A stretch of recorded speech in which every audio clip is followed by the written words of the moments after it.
नमस्कार एंड जय हिंद दोस्तों। आज हम जानेंगे एक ऐसे वार के बारे में जो कि एक बेनिफिट के लिए लड़ी जा रही है, लेकिन अल्टीमेटली वो न्यूक्लियर वारहेड्स का जगह ले चुकी है। और स्पेशली आपको यहाँ पे व्लादिमीर पुतिन बहुत ही एंग्री नजर आ रहे हैं बिकॉज टुडे आज के न्यूज़ के हिसाब से वो न्यूक्लियर वारहेड्स का यूज कर सकते हैं, जिसकी धमकी वो नियरली 300 डेज से देते आ रहे हैं।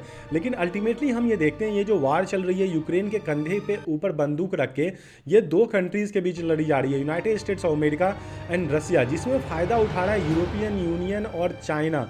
और ये सारी चीज़ें कैसी हो रही है, हम ये सारी बातें जानेंगे। और क्या सच में वर्ल्ड वार 3 पॉसिबल है, जो कि अभी बहुत ही ज़्यादा एक ग्लूमिंग टॉपिक है ऑल ओवर वर्ल्ड के लिए। तो सबसे पहले हम इस न्यूज़ को देखते हैं जिसमें व्लादिमीर पुतिन ने यह बिग अनाउंसमेंट किया है कि अब वो रिवेंज लेंगे United States of America and European countries से, बिकॉज जो यूक्रेन है वो लगातार फायर कर रहा है एक ऐसे मिसाइल को जिसका उसे फायर नहीं करना चाहिए था, बिकॉज ये थर्ड पार्टी की तरफ से आ रही है और लॉन्ग रेंज मिसाइल्स का यूज करना सही नहीं है, जो कि है ATACMS स्ट्राइक, जो कि लगातार रसिया के ऊपर किया गया है। उसका उन्होंने प्रूफ भी दिया है कि कैसे इन मिसाइल्स का यूज करते हुए रसियन टेरिटरी में रसियन लोगों को मारा जा रहा है, जिसके वजह से टेंशन्स और भी ज़्यादा एस्केलेट हो चुकी हैं, बढ़ चुकी हैं और एक मेजर वार की तरफ जा रही है। लेकिन जब हम इस मेजर वार को देखते हैं ना, तो आप इस वर्ल्ड मैप में देखोगे दो ऐसी कंट्री जिनके बीच नियरली 1020 डेज बिफोर एक मेजर वार शुरू हुआ, और इस वार में दो कंट्रीज इन्वॉल्व थे। लेकिन फिर धीरे धीरे देखा गया कि इसमें यूरोपियन यूनियन नाटो के साथ मिलकर के USA भी आ रहा है, और इसमें यूरोपियन यूनियन के 27 कंट्रीज हैं, जिसमें आपको यह बताना है कि कौन सी कंट्री एक है जो कि 2016 में यूरोपियन यूनियन को छोड़ चुकी थी। तो इन सारी चीज़ों को जब हम देखेंगे ना, तो ये सारी कंट्रीज एक साथ मिलकर के अब रसिया के ऊपर अटैक करना चाह रही हैं। अब ऐसा हो क्यों रहा है? बिकॉज आप सभी जानते हो कि अगर कोई नाटो के मेंबर कंट्री के ऊपर अटैक करता है तो वो कंट्री उसके ऊपर बदले में अटैक कर सकती है। लेकिन जब हम नाटो का बात करते हैं तो किसी नाटो कंट्री की क्या ऊपर रसिया ने अटैक किया अभी तक? नहीं, रसिया ने किसी भी ऐसे कंट्री के ऊपर अटैक नहीं किया है जो कि नाटो का पार्ट है। लेकिन जो पार्ट बनना चाहता है वो है यूक्रेन, और इसके लिए रसिया मना कर रहा था और इसीलिए वार शुरू हुआ था। हम सभी इस बात से भली भांति अवगत हैं। लेकिन एक्चुअली में जब आप देखते हो ना, यहाँ पे एक चाइना ड्रैगन बैठा हुआ है जो कि बार बार चाल चल रहा है। अब उसने चाल क्या चली, जानबूझ करके नॉर्थ कोरिया के जो 10,000 सैनिक थे उसको भिजवा दिया और खुद को ये दिखाया कि हमने ये सैनिक नहीं भेजा। हमें तो बुरा लग रहा है कि नॉर्थ कोरिया ने सैनिक भिजवाया, लेकिन इंटेलिजेंस रिपोर्ट की माने तो ये जानबूझ करके चाइना ने किया। अब चाइना बोल रहा है व्लादिमीर पुतिन को कि शांत हो जाओ बेटा, दिमाग ठंडा रखो, अभी न्यूक्लियर वारहेड का समय नहीं आया। लेकिन आपको मैं क्लियरली बता दूं, देखिए किसी भी वार में सबसे पहले आर्टिलरी का यूज होता है। आर्टिलरी का यूज के बाद वहां पे मिसाइल्स आते हैं, देन लॉन्ग रेंज मिसाइल आता है। और अब ये पूरा का पूरा हो चुका है क्लियर कि लॉन्ग रेंज मिसाइल यूज किए हुए हैं। अब उन्हीं मिसाइल्स के साथ ना वारहेड्स अगर दाग दिए जाए तो वो मोर देन 5000 किलोमीटर से ज़्यादा दूर जा सकते हैं। तो ऑब्वियसली वो किसी कंट्री के हार्ट के ऊपर अटैक करेंगे, और यही बात यूक्रेन नहीं चाहता है और ना ही रसिया कि न्यूक्लियर वारहेड्स का यूज हो। लेकिन अल्टीमेटली रसिया के पास ऑप्शन बच क्या जाता है, बिकॉज जब इन कंट्रीज़ के बीच वार चल रही है ना, तो आप देखोगे यूरोपियन यूनियन में जो कि 27 कंट्रीज़ हैं, उसके साथ आप यूनाइटेड किंगडम को ले लो एंड देन USA को। तो USA के साथ मिल करके यहाँ पे जो 28 कंट्रीज़ हैं, उसके साथ जो नाटो के अदर मेंबर्स हैं, वो सब मिल करके रसिया के ऊपर अटैक करेंगे। तो रसिया के पास जवाबदेही में एक सिंगल ऑप्शन बचता है, वो है न्यूक्लियर वेपन। बिकॉज वो इतनी ज़्यादा उनके पास कि ये पूरे के पूरे एरिया को ना 3 बार बर्बाद कर सकते हैं। और इसी बात का रसिया को बहुत अच्छे से पता है कि यही एक कारण है जहाँ पे जाकर के यूनाइटेड स्टेट्स ऑफ अमेरिका अपने पावर को मैनिपुलेट जो वो कर रहा है वहाँ पे जाके रुकेगा।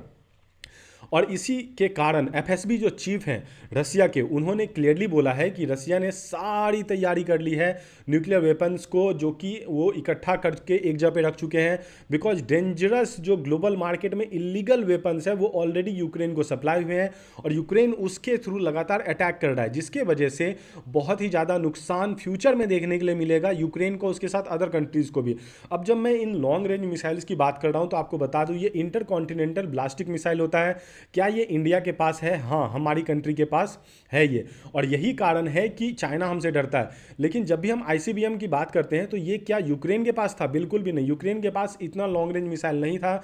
इसको प्रोवाइड करवाया है USA ने, उसके साथ जर्मनी एंड यूनाइटेड किंगडम ने। तो इन तीनों कंट्री ने जब वहाँ पे इन मिसाइल्स को भेजना शुरू किया तो हम ये देखते हैं कि यूक्रेन ने उसे फायर करना शुरू कर दिया। अब ये फायर किया क्यों? बिकॉज आप सबको पता है यूनाइटेड स्टेट्स ऑफ अमेरिका में इलेक्शन हुआ, और इलेक्शन होने से पहले पहले ये मिसाइल्स पहुंच चुके थे। यूक्रेन और इलेक्शन हारने के बाद यहाँ पे बाइडेन की गवर्नमेंट ने डायरेक्टली अलाउ कर दिया यूक्रेन को कि अब तुम फायर कर सकते हो एक मेजर स्केल वार के लिए। अब आप सोचोगे बाइडेन जाते जाते ऐसा कर क्यों रहा है? देखिए, सोचने के हिसाब से बहुत सारी चीज़ें हैं। कंट्री इमरजेंसी में आ जाए तो 1 साल और वो पावर में रह सकते हैं। उसके साथ ये भी है कि बाइडेन का जो सपना है एक्चुअली में यूक्रेन को रसिया के हैंड होल्ड से फ्री करना, वो भी हो सकता है। और तीसरा, जानबूझ के इस कंट्री को, यूक्रेन को, जो कि एक बड़े बेनिफिट के लिए यूज किया गया है, उसको रिजल्ट तक पहुंचाना। और यहाँ पे वही कोशिश की जा रही है जो कि हम देख रहे हैं। अब देखिए, जब भी ये लॉन्ग रेंज मिसाइल फायर होंगे ना रसिया से, या फिर आप देखो यूक्रेन से रसिया के ऊपर, तो ये अंदर तक घुस करके न्यूक्लियर वारहेड को छोड़ सकते हैं। अब इसका एग्जांपल हमने ऑलरेडी देखा है कि एक न्यूक्लियर वेपन नागासाकी और फुकुशिमा, जो कि जापान के 2 सिटीज़ थे, उसको कैसे बर्बाद कर दिया। तो हम नहीं चाहेंगे कि ऐसा कुछ हो, लेकिन मिलिट्री ऑलरेडी इस चीज़ की प्रिपेयर कर रही है। हमने देखा कि रसिया के बॉर्डर और रसिया के जो इंटरनल वेपन्स हैं, स्पेशली न्यूक्लियर वारहेड्स, वो एक्टिव किए जा चुके हैं। और रसिया ने यह थ्रेट दिया है कि अगर हमें रेडिएशन का थोड़ा सा भी आभास हुआ यूक्रेन की तरफ से, और उससे यूनाइटेड स्टेट्स ऑफ अमेरिका ने एक भी न्यूक्लियर वेपन यूक्रेन को दिया, तो हम ये मिसाइल्स फायर कर देंगे। और अल्टीमेटली इससे जो नुकसान होगा उसकी कैटास्ट्रॉफी गणना नहीं कर पाएगा, किसी भी तरह से हिसाब नहीं लगा सकती है कोई भी यूरोपियन कंट्री। तो यहाँ पे ये बात सच भी है। लेकिन क्या सच में व्लादिमीर पुतिन न्यूक्लियर वेपन्स को छोड़ने वाले हैं? जैसा कि मैंने आपको बताया, आर्टिलरी से शुरू होती है और अभी ये लॉन्ग रेंज मिसाइल तक है। अभी फाइटर जेट्स लड़ने वाले हैं, कई सारे और कंपोनेंट है वार में जो कि अभी होने वाले हैं। आप सबको पता है वर्ल्ड वार 2 के बाद वर्ल्ड ने बहुत ही ज़्यादा मेजर डेवलपमेंट किया और उसका पूरा यूज किया जाएगा न्यूक्लियर वेपन छोड़ने से पहले। तो सच में देखो तो अगर न्यूक्लियर वेपन कोई भी कंट्री पहले कभी नहीं छोड़ने वाली है, लेकिन अगर गलती से एक भी न्यूक्लियर वेपन फायर्ड होता है एक दूसरे कंट्री के ऊपर, तब हमें एक मेजर वार देखने के लिए मिलेगा। और उसके बाद सच में ऑल ओवर वर्ल्ड में वर्ल्ड वार 3 आ जाएगी और इसको रोकना तब बहुत मुश्किल हो जाएगा। इसीलिए इंडिया जैसी कंट्री हमेशा से बोल रही है कि धरती को इस तरह से बंजर मत बनाओ। हम इसके उल्टा कर सकते हैं, बैठ करके अच्छे से बातें कर सकते हैं। व्लादिमीर पुतिन को ऑलरेडी प्राइम मिनिस्टर मोदी ने इसके बारे में बोला हुआ है, ऑल ओवर वर्ल्ड के सामने बोला था, आप सभी जानते हैं। और इस बात को रिट्रेट भी किया इंडिया ने। लेकिन जब आप दूसरी कंट्रीज़ को देखते हो ना, तो वो इस बात को नहीं मानते हैं और वो भली भांति जानते हैं कि कैसे अपनी रोटी सेकनी है दूसरे के आग में, जो कि है चाइना। और ड्रैगन इस बात को बहुत ही अच्छे तरीके से चाहेगा, चाइना, ताकि एक मेजर वार हो और यहाँ पे यूनाइटेड स्टेट्स ऑफ अमेरिका को पीछे छोड़ दिया जाए। और रसिया और यूनाइटेड स्टेट्स ऑफ अमेरिका जब लड़ेगा तो वर्ल्ड में एक मेजर पावर बचेगी जो कि है चाइना। और यही वो हमेशा से चाहता रहा है, जिस बात को स्टॉप करना होगा। और इस बात को रसिया भी बहुत अच्छे से जानता है, बिकॉज रसिया, याद रखिएगा, कॉन्फ्लिक्ट ऑफ इंटरेस्ट में फंसता है यहाँ पे। बिकॉज रसिया भी वर्ल्ड में खुद को एक सुपर पावर मानता है। वो कभी नहीं चाहेगा कि चाइना जैसी कंट्री अपने एबिलिटी के साथ ग्रो हो, जो कि वर्ल्ड के लिए बहुत ही ज़्यादा डेंजरस होगा। और इसके बाद हम आते हैं, एक्चुअली आपको यहाँ पे वार और पीस 2 वर्ड दिख रहे हैं, तो ये क्रॉस सेक्शनल है। देखिए, वार यहाँ पे चाहते हैं बाइडेन की गवर्नमेंट और यहाँ पे ट्रंप चाहते हैं पीस के लिए। बिकॉज ट्रंप का एजेंडा था कि वो पीस की तरफ ले जाएंगे, अपनी मार्केट को बढ़ाएंगे, नेशनल इंटरेस्ट बढ़ाएंगे। लेकिन अल्टीमेटली याद रखिएगा, यूएसए का होता है नेरेटिव, जो कि उनके गवर्नमेंट बदलने से नहीं चलती है। उनकी जो कोर कमेटी है, that means Congress, US house जो डिसाइड करती है, वही आगे बढ़ता है। और हमें वही दिखने वाला है स्ट्रेटजी के हिसाब से। यहाँ पे अमेरिका की बेनिफिट दोनों ही लीडर्स देख रहे हैं। तो हमें ये जनवरी के बाद, जनवरी में एक्चुअली ट्रंप एडमिनिस्ट्रेशन आ जाएगी और वो किस तरह का डिसीजन लेती है हमें वो देखना होगा। पर क्या जनवरी तक वर्ल्ड वार 3 को हम रोक सकते हैं? ये सबसे बड़ा क्वेश्चन है। और यही कारण है कि जब ऑल ओवर वर्ल्ड में अभी ऑलरेडी आप देख रहे हो, एक तरफ हमास के साथ जो कि ईरान जुड़ा हुआ था, अभी ईरान ने फुल स्केल वार इजराइल के ऊपर कर दिया है। और इजराइल के साथ वार करते हुए यहाँ पे हमास के साथ भी कई कंट्री जुड़ी हुई है मुस्लिम ब्रदरहुड में। और उसके साथ हम देखते हैं इसमें भी यूएसए इन्वॉल्व है। तो यहाँ पे चाइना चाहता है कि दोनों जगह में से कहीं भी एक major scale war United States of America का हो जाए, जिससे उन्हें बेनिफिट मिलेगा। और यही बात को जानते हुए रसिया ने भी अपने वार को इतना ज़्यादा लंबा खींचा हुआ है, जो कि आप वार देख रहे हो मोर देन 1000 डेज हो चुका है। उसका यही कारण है, because 2 front war already United States of America लड़ रहा है 2 अलग अलग कंट्रीज़ के साथ। तो क्या वो तीसरा वार एफोर्ड कर पाएगा? और इस बात को चाइना भी बहुत अच्छे से जानता है। लेकिन इस कैलकुलेशन को आप सोचिए, यूरोपियन यूनियन और पूरे नेटो कंट्रीज़ कितने हिसाब से खेल रहे होंगे कि वो सारी चीज़ें अपने फेवर में लाते जा रहे हैं। लेकिन जब हम रसिया की बात करते हैं, तो क्या रसिया चीज़ें अपने फेवर में नहीं लाया? रसिया की जीडीपी पहले से 3% ज़्यादा बढ़ी है। उनके पास अब ऑयल, जो कि ज़्यादातर कंट्रीज़ नहीं ले रहे थे उनके ऊपर सैंक्शंस के कारण, वो अब जा रही है ज़्यादा लोगों के कारण। ज़्यादा लोगों तक।